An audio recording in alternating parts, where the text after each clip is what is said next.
YouTube पर हार्दिक स्वागत। तो सबसे पहले तो आपको दीपावली की हार्दिक शुभकामनाएं एवं बधाई। आप सभी लोग दीपावली सुरक्षित रूप से मनाइएगा और आपको दीपावली की शुभकामनाएं हैं और बधाई है।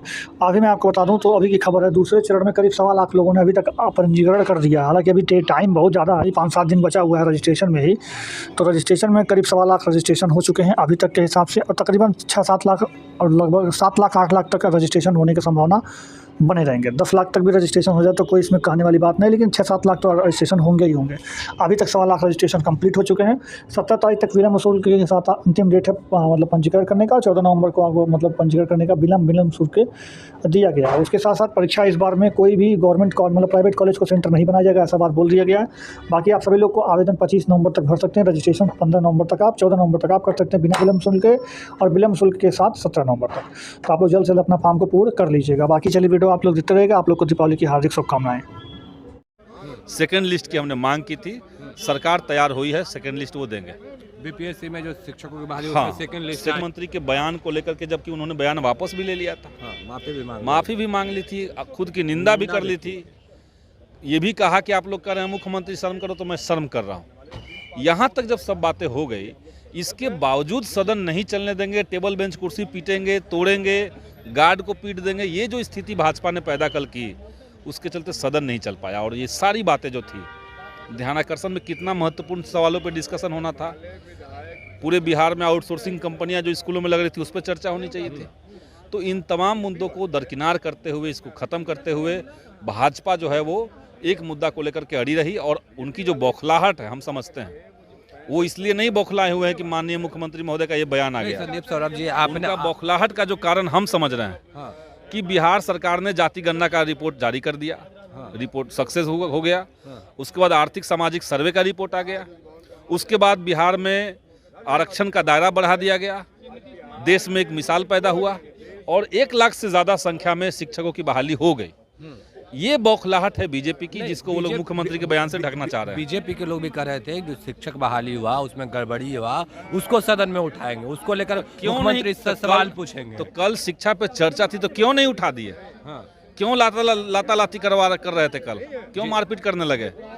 तो भाजपा की यही मानसिकता है, हिंसा, आक्रामकता, उल जुलूल बोलना, बिना मुद्दा के मुद्दा बनाना, यही उनका व्यवहार बना हुआ है। संदीप सौरभ जी, दिव्यांग लोग भी लगातार सड़क पे हैं, प्रदर्शन कर रहे हैं, बहाली को लेकर। नियोजित शिक्षक को पेमेंट नहीं मिल रहा है। देखिए, दिव्यांगों का जो मसला है या बाकी जो शिक्षकों अभ्यर्थियों का मसला है, उस मसले में आप समझ लीजिए कि मैंने विधानसभा में क्वेश्चन डाला था। सेकेंड लिस्ट की हमने मांग की थी, सरकार तैयार हुई है, सेकेंड लिस्ट वो देंगे। बीपीएससी में जो शिक्षकों की बहाली हाँ, सेकेंड लिस्ट आएगी। उसका जवाब मैंने पब्लिक कर दिया है, लिखित में जवाब है, आप देख लीजिएगा, सोशल मीडिया में वो चल रहा है। दूसरी जो बात है नियोजित शिक्षकों का वेतन, ये बड़ा गंभीर सवाल है। देखिए, नियोजित शिक्षकों का जो वेतन मिलता है वो केंद्र सरकार का सर्व शिक्षा अभियान, उस पैसे से मिलता है। और सदन के अंदर माननीय वित्त मंत्री महोदय ने, विजय कुमार चौधरी जी ने इसका डिटेल रखा कि केंद्र सरकार जो है वो शिक्षकों को वेतन देने के लिए जो उनका हिस्सा है, उनकी जो जवाबदेही बनती है, वो उनको देना ही पैसा है। वो पैसा लंबे समय से नहीं दे रहे हैं। और जहाँ जहाँ जिन राज्यों में भाजपा की सरकार नहीं है, उसके साथ केंद्र सरकार सौतेला व्यवहार कर रहा है और बिहार उनके निशाने पे हमेशा। बिहार में भी वही चीज़ हो रहा है। बिहार में वही चीज़ हो रहा है। बिहार में सर्व शिक्षा अभियान का पैसा नहीं आ रहा है, जिसके वजह से टीचर का पेमेंट नहीं हो रहा है। कल जो अनुपूरक बजट आया है, तो शिक्षा विभाग का कहना है कि अगर केंद्र नहीं देगी तो हम बजट पास करवाए हैं। कल अनुपूरक बजट में पास हुए हैं, वो पैसे फिर उनको दिए जाएंगे। के पाठक लगातार बच्चों पे भी कार्रवाई कर रहे हैं, जो शिक्षक घायल मिलते हैं उन पे भी के पाठक कुछ अच्छा कर रहे हैं, लेकिन उससे ज़्यादा खराब कर रहे हैं। खराब क्या कर रहे हैं? खराब कर रहे हैं कि स्कूलों का निजीकरण करवा रहे हैं। स्कूलों में आउटसोर्सिंग कंपनी बिना कोई पारदर्शिता के, बिना आरक्षण रोस्टर के दे रहे हैं। ये खराब चीज़ है। कहीं पे आरक्षण नहीं लागू होगा। आपके यहाँ जो भी शिक्षा विभाग के अंदर जो भी मुद्दे हैं, उसमें माननीय शिक्षा मंत्री का रोल उन्होंने खत्म कर दिया है। तो ये विधायिका और कार्यपालिका में टकराहट होगी, तो ये बिहार के लिए अच्छा नहीं है। तो ये सब।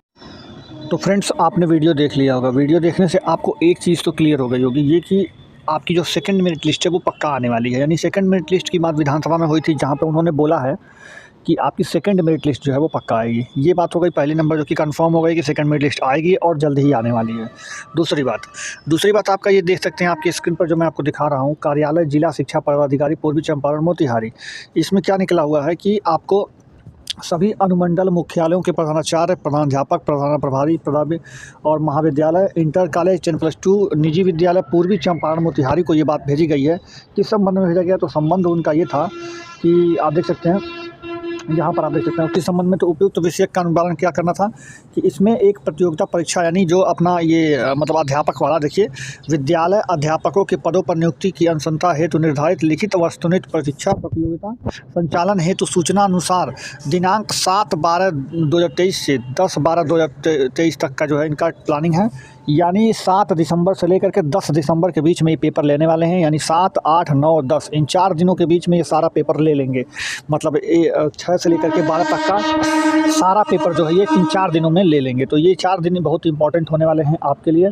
और इस बात से ये नोटिस से, हाँ तो फ्रेंड्स, इस नोटिस से ये कंफर्म हो चुका है कि अब आपका जो पेपर है वो पेपर तो आपका 7 दिसंबर से 10 दिसंबर के बीच ही होगा। बहुत लोग बोल रहे थे कि पेपर का डेट बढ़ जाएगा, फरवरी में पेपर होगा तो जनवरी में पेपर होगा। बहुत भ्रामित खबर फैलाया जा रहा था यूट्यूब पर, लेकिन अतुल प्रसाद ने इस बात को तय कर दिया है कि अब आपका पेपर जो है वो 7 दिसंबर से 10 दिसंबर के बीच ही होगा। तो आप लोग कोई लापरवाही ना बरतें पढ़ाई करने में, या फिर जो भी आपका सिलेबस है उसको कंप्लीट कर ही लें आप, क्योंकि आपका इससे पेपर अडिग नहीं होने वाला है। 7 से 10 पर ही आपका पेपर कंप्लीट हो जाएगा। भले ही फॉर्म आपके 25 तारीख तक भरे जाएंगे, लेकिन आपका 7 तारीख को ही पेपर होना है।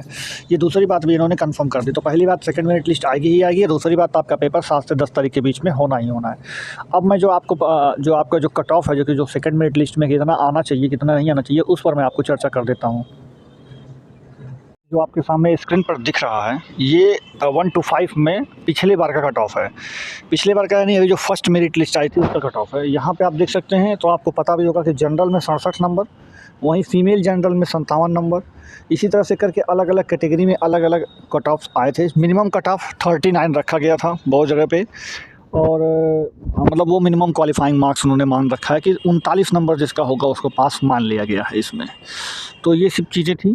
तो अब ये जानना है कि सेकंड मेरिट लिस्ट का कट ऑफ क्या होने का उम्मीद है। देखिए, अगर मैं बात जनरल की करूं तो आप देख सकते हैं जनरल में 67 नंबर गया था, और डेट ऑफ बर्थ भी मैटर रखता है, 1986। मतलब जितना सीनियर लोग होते हैं, जैसे कि मान लीजिए उम्र में अगर आप 28 साल के हैं और आप कोई एक 29 साल का है, कोई एक 30 साल का है, तो जो 30 साल का है उसको पहले नौकरी दी जाएगी, फिर 29 साल वाले को दी जाएगी, फिर 28 साल वाले को दी जाएगी। उसी हिसाब से अगर पकड़ के चलें तो 1986 पर कट ऑफ बनाया गया है 67 नंबर में। यानी 67 नंबर पाने वाले जितने भी छात्र होंगे 1986 के बाद अब 1900 किसको दिया जाएगा, 87 को दिया जाएगा, 88 को दिया जाएगा, 89 को दिया जाएगा। इसी तरह करते जो मिनिमम डेट ऑफ बर्थ होगा 1967 में उसको दिया जाएगा। फिर आएगा कट ऑफ गिर करके 67 से 66 पर, फिर 66 वाले में भी ऐसे ही किया जाएगा। जो सबसे सीनियर होगा उसको सबसे पहले, फिर उसके बाद उसको, फिर उसको, इस तरह से करते कट ऑफ बनती है। तो 67 में अभी नहीं तो कम से कम 200 से बच्चे तो और ऐसे होंगे जो 67 नंबर पाए होंगे और जिनका डेट ऑफ बर्थ 1986 के बाद का होगा। तो पहले अगर रिवाइज रिजल्ट आता है तो पहले 67 नंबर वाले में ही जिसका 67 नंबर पाया होगा और उसका सिलेक्शन नहीं हुआ होगा, तो पहले तो उनका होगा जिनका 67 नंबर लाने के बाद भी मेरिट लिस्ट में नाम नहीं है, क्योंकि उसमें 100-200 लोग ऐसे होंगे ही होंगे, क्योंकि हर कट ऑफ पर बहुत सारे डेट ऑफ बर्थ वाले बच्चे मिल जाते हैं। उसके बाद अगर हम बात करें तो ये 67 ये कट ऑफ के बाद जो है आप 66 नंबर पर आएगा, फिर 65 नंबर पर आएगा, फिर 64 आएगा। इसी तरह करते सेकंड मेरिट लिस्ट बनेगी। तो मेरे हिसाब से कम अगर मान लीजिए गिरेगा तो इसमें 2-3 नंबर तो गिरने का उम्मीद रहेगा ही। यानी अगर किसी का 63 से ज़्यादा नंबर आ रहा है, किसी का 63 प्लस नंबर अगर आ रहा है, तो मेरे हिसाब से वो सेकंड मेरिट लिस्ट में उसका नाम आ ही जाना चाहिए। तो 63 प्लस वालों का तो आ ही जाएगा, बाकी जनरल में। उसी तरह से अलग अलग कैटेगरी में जो है अलग अलग मार्क्स सेकंड मेरिट लिस्ट में जो है आएंगे नाम सामने उनके। लेकिन एक बात ये ध्यान रहे कि 39 नंबर जिनका भी कट ऑफ बना था उनका मतलब वही रहेगा, क्योंकि वो मिनिमम क्वालिफाइंग मार्क्स है। तो आप अगर उतना नहीं पाते हैं तो फिर आपका नहीं हो पाएगा। तो 39 से कम कट ऑफ नहीं जाएगी, 39 से ज़्यादा ही रहेगी, मतलब उतना ही रहेगा 39 तक। और जो बाकी बचता है और सब में अगर आपका कट ऑफ जो भी बना रहा होगा आपकी कैटेगरी में, उसमें 2-3 नंबर तक कट ऑफ गिरने की उम्मीद रहेगी। बाकी जो सेकंड मेरिट लिस्ट है वो जल्द ही जारी होने वाली है, 1 से 2 दिनों के अंदर में।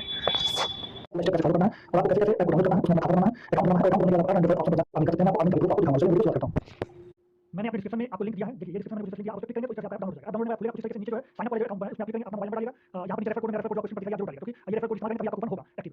फिर उसके बाद करने के बाद आगे बढ़ जाइएगा, फिर यहाँ पर मोबाइल वेरीफाई करेगा, फिर वेरीफाई आगे बढ़ेगा, यहाँ पर डिटेल नाम रखिएगा और आप जो रेफर कोड में वाला है ऑप्शन पर आगे बढ़ेगा, फिर आपको अपना जीमेल आईडी कोड चुन लीजिएगा, फिर यहाँ से आगे बढ़िएगा, यहाँ पर क्लिक करके लीजिएगा, फिर आगे बढ़िएगा, फिर आपको अपना पैन कार्ड नंबर लिखना है, फिर उसके बाद नाम लिखना है, फिर आपको सबमिट करना है, आपका नाम आ रहा होगा, आपको डिटेल चाहिए होगा तो सबमिट करके आगे बढ़ेगा। तो आप जो है जब इसे सबमिट करके आगे बढ़ेंगे तो आपको इस तरीके से खुलेगा, आप यहाँ पर क्लिक करके आगे बढ़िएगा, फिर यहाँ पर आधार कार्ड नंबर डालना है, आपको आधार कार्ड नंबर डालना है, आपको उसके बाद आपको यहाँ पर जो है आगे बढ़ना है, फिर आपके आधार कार्ड नंबर पर जो है रजिस्टर मोबाइल नंबर वहाँ पर ओटीपी जाएगा, उस ओटीपी को आप यहाँ पर फिल कर लेना है, ओटीपी आ गया और इस ओटीपी को फिल कर दिया, ओटीपी करने के बाद आपको यहाँ पर 6 डिजिट आप जो यहाँ पर डिजिलॉकर का पासवर्ड कर लेना, डालना और नहीं पास कर लेना, फिर यहाँ से आपको लॉग करके आगे बढ़ना है, फिर आपको डिजिलॉकर आएगा, फिर आपको अप्रूव हो गया, फिर आपको अपना अकाउंट बैंक अकाउंट आपको लिंक करना पड़ता है, यहाँ पे पैसा नहीं करेंगे आपको लिंक करना है, बाद में इसको इंस्टॉल कर देगा आपको मान लीजिए अपना, फिर यहाँ पे अपना बैंक अकाउंट करके आपको आगे बढ़ना है, कौन सा बैंक खाता है, फिर यहाँ पे अपना अकाउंट नंबर डाल दीजिएगा और अपना कोड डाल के लिंक बैंक अकाउंट करके आगे बढ़ेगा, फिर वहाँ से आपको अपनी सेल्फी आपको अपना एक फोटो खींचना है, सेल्फी उस तरीके से, फिर आप सेल्फी करके आपको सिग्नेचर करके आएगा, सिग्नेचर करके आपको जैसे आइकन पर यहाँ पर लिख दीजिएगा, तो स्क्रीन पर यहाँ करके आप इस तरह से अपलोड कर सकते हैं और स्क्रीन पर लिख सकते हैं, तो जब आपने जहाँ पर सिग्नेचर वहाँ पर लेके अपना अपलोड कर दीजिएगा, अपना सिग्नेचर करके आगे बढ़ेगा, फिर उसके बाद यहाँ पर आपको जो है इस तरह से आपको कुछ एनुअल इनकम बनाना होगा, आपका जीरो का जीरो बता दीजिएगा, फिर यहाँ पे जो भी आप काम करते हो सेल्फ एम्प्लॉयड हो, स्टूडेंट हो, स्टूडेंट लिखिएगा, जो भी आप लिखिएगा, उसके आगे से नेक्स्ट कर दीजिएगा, फिर नेक्स्ट करने के बाद आप जो है आगे बढ़िएगा, यहाँ पर मेल चुनिएगा, यहाँ पे मेल जो चुनिएगा, यहाँ पे मंथली आप चाहिए क्वार्टरली चाहिए, फिर उसके बाद अकाउंट इस तरीके से आप लिखिएगा आइकन फॉर्म, वो क्लिक आइकन फॉर्म पे यहाँ पे आधार कार्ड नंबर लिख के वेरीफाई करना होगा, आधार कार्ड फिर से ओटीपी आएगा, ओटीपी आने के बाद आपका अकाउंट खुल जाएगा, फिर इसके बाद आप इस तरह से आप और अंदर करके आप करके या पूरा इसमें आपको इसके बाद आप ये